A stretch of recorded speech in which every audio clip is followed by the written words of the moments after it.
That way look, my infant low, what a pretty baby show. See the kitten on the wall, sporting with the leaves that fall.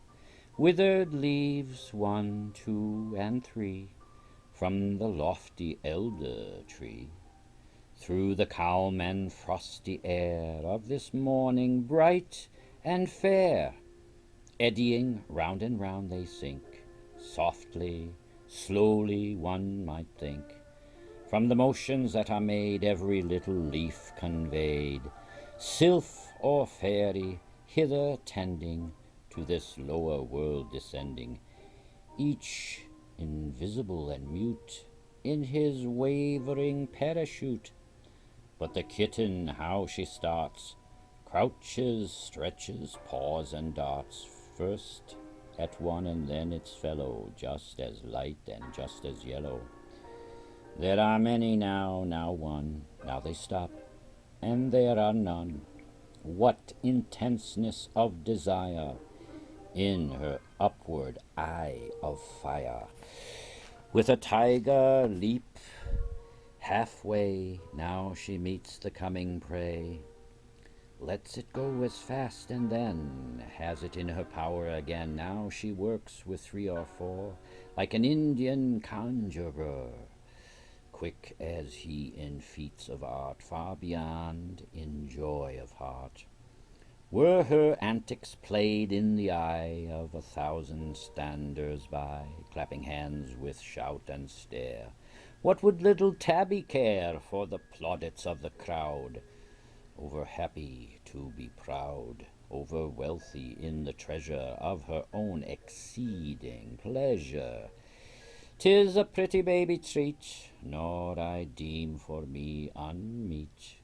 Here for neither babe nor me, other playmate can I see of the countless living things that with stir of feet and wings in the sun of undershade upon bough or grassy blade, and with busy revellings, chirp and song and murmurings, made this orchard narrow space, and this vale so blithe a place.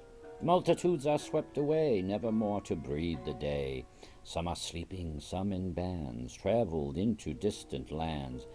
Others slunk to the moor and wood, far from human neighbourhood. And among the kinds that keep with us close sir fellowship,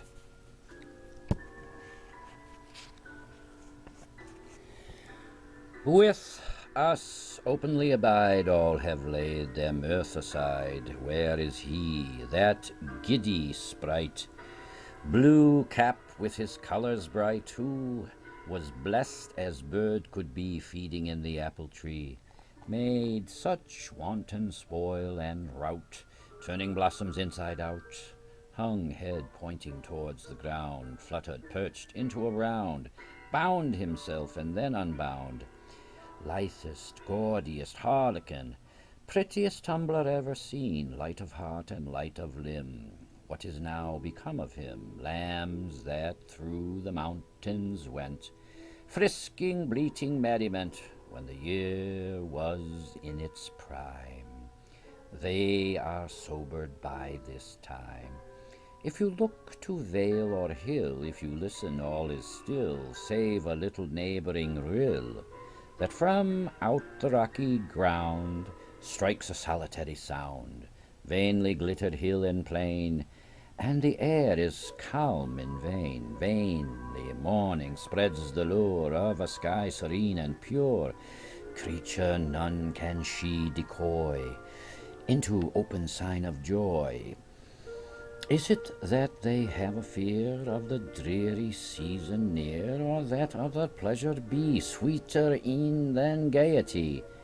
Yet whate'er enjoyments dwell in the impenetrable cell of the silent heart which nature furnishes to every creature, whatsoever we feel and know, too sedate for outward show, such a light of gladness breaks, pretty kitten, from thy freaks, spreads with such a living grace o'er my little Dora's face.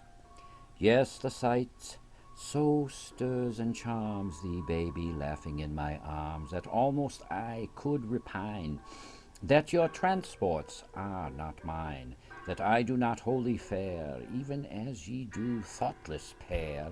And I will have my careless season, spite of melancholy reason, will walk through life in such a way that when time brings on decay, now and then I may possess hours of perfect gladsomeness, pleased by any random toy, by a kitten's busy joy, or an infant's laughing eye.